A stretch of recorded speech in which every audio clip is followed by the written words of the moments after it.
The size of the sun, the wavelength of its rays, and its distance from the earth are all at the levels necessary to support human life.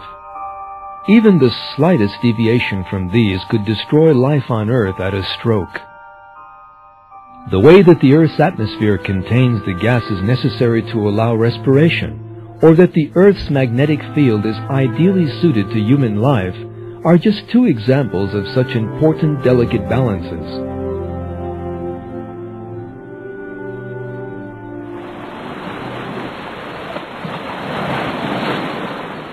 The water that covers 3/4 of our planet also contains features designed to support human life.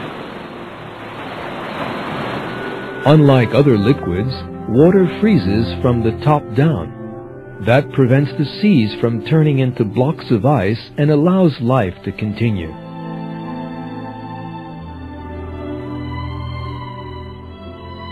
The viscosity of water and its other physical and chemical properties are all at the ideal levels for supporting life.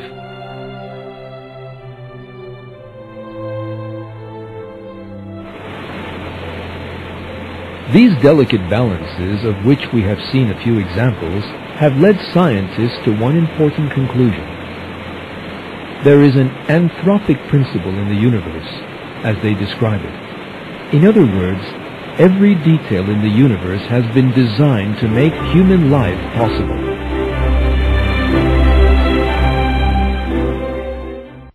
The interesting thing here is that most of the scientists who revealed that truth were actually materialists who had no great wish to reach such a conclusion.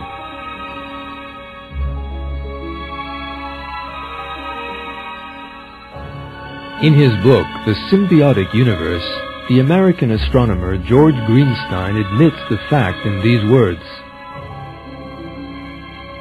"As we survey all the evidence, the thought insistently arises that some supernatural agency must be involved. Is it possible that suddenly, without intending to, we have stumbled upon scientific proof of the existence of a supreme being?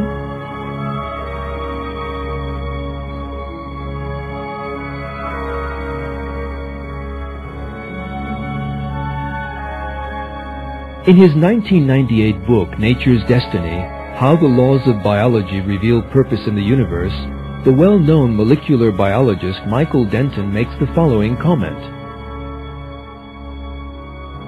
"The new picture that has emerged in 20th century astronomy presents a dramatic challenge to the presumption which has been prevalent within scientific circles during most of the past 4 centuries.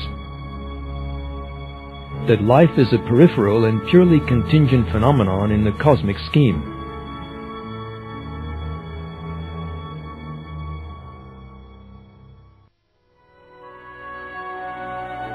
In short, the concept of the accidental universe, perhaps the fundamental basis of atheism, has been totally collapsed.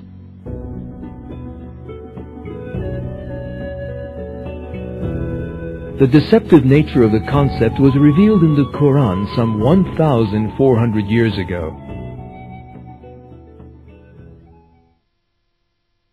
We did not create heaven and earth and everything between them to no purpose. That is the opinion of those who disbelieve.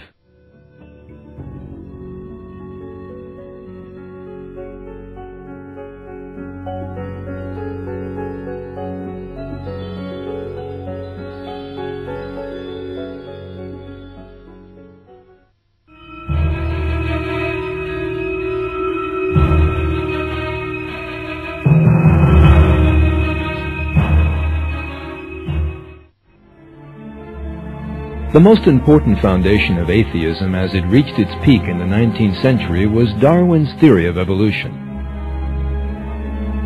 Darwin proposed that the origin of man and all other living things could be explained by unconscious natural mechanisms. In that way, he offered a false explanation for the origins of life, for which atheists had been unable to account for hundreds of years. In fact, the atheists of the time rushed to embrace Darwin's theory.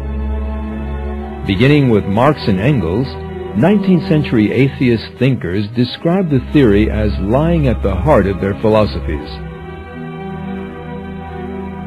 However, the major support of atheism itself collapsed with the scientific discoveries of the 20th century.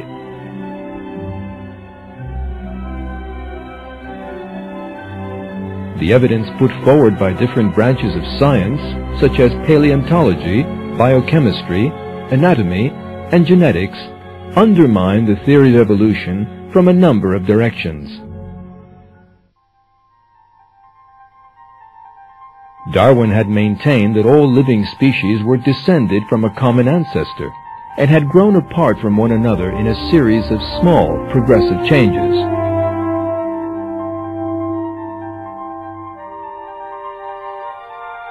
He hoped that fossils would provide evidence for that claim.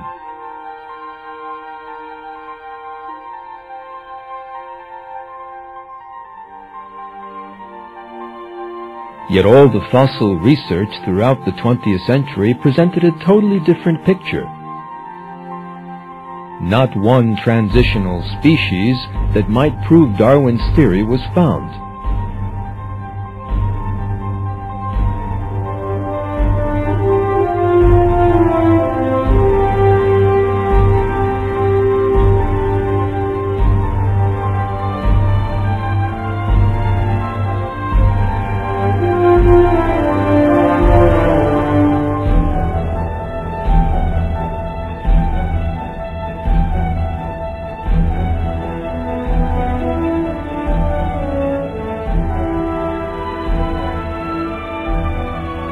For example, the phenomenon known as the Cambrian explosion is by itself sufficient to destroy the theory of evolution. Almost all the basic categories in the animal world emerged all of a sudden in that early geological period. Living things from very different classes such as mollusks, vertebrates, arthropods, and echinoderms with their very different physical characteristics emerge with their exceedingly complicated organs and systems all at once. This fact that emerges from the fossil record demolishes the theory of evolution and is proof of creation instead.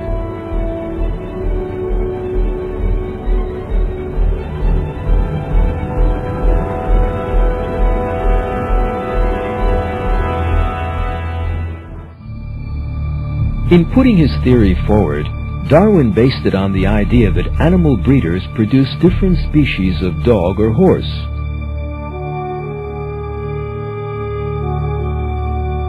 He then applied the changes observed in those creatures to the whole of nature, and suggested that all living things might have descended from one common ancestor in this way. However, that claim was made in the light of the low level of the 19th century science, and discoveries made in the 20th century demolished it. Decades of observations of different animal or plant species revealed that variation within living things never went beyond specific genetic bounds.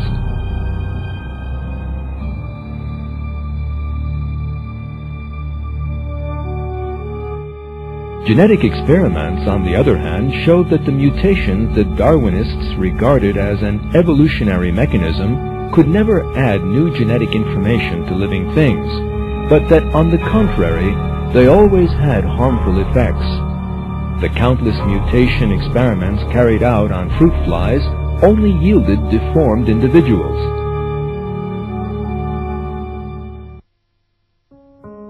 According to Darwin's theory, life on Earth must have begun from inanimate matter. So how did the first living thing come about?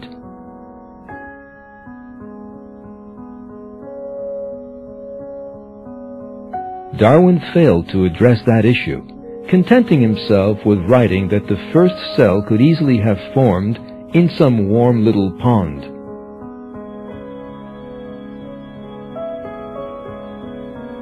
Those evolutionist biologists who attempted to make good this deficiency in Darwinism ended up disappointed.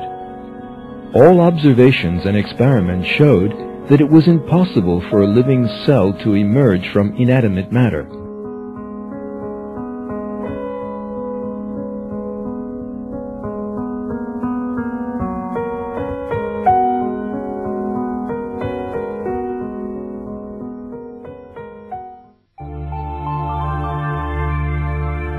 Scientists then discovered something else in the second half of the 20th century.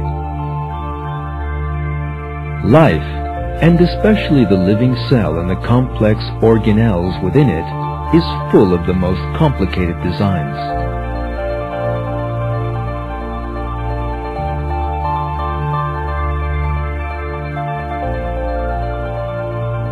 Our eyes, with which no camera can possibly compare. Bird wings that inspired aeronautical technology. The complex and interdependent systems within the living cell. The extraordinary information contained in DNA. All these are clear examples of design. They also leave the theory of evolution that regards life as the product of blind chance utterly helpless. These scientific facts left Darwinism backed into a corner by the end of the 20th century.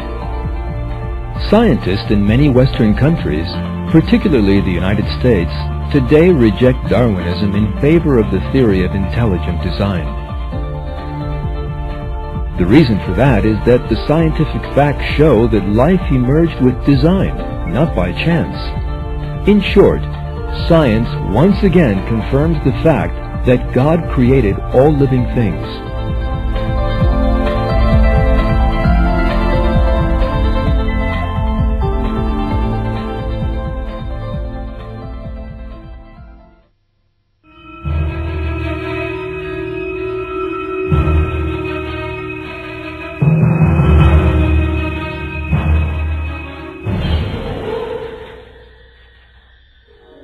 The Austrian psychiatrist Sigmund Freud represented atheist dogma in the psychological field in the 19th century.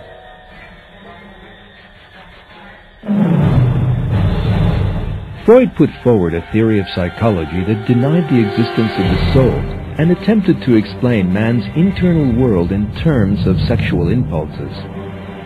Freud claimed that to have accounted for the origin of psychological problems. Yet his theory actually encouraged new ones.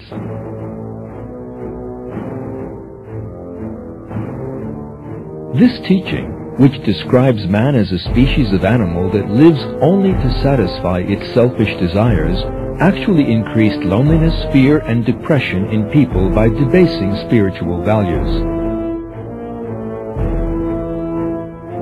Pictures by artists influenced by Freud depicted the dark world of that teaching.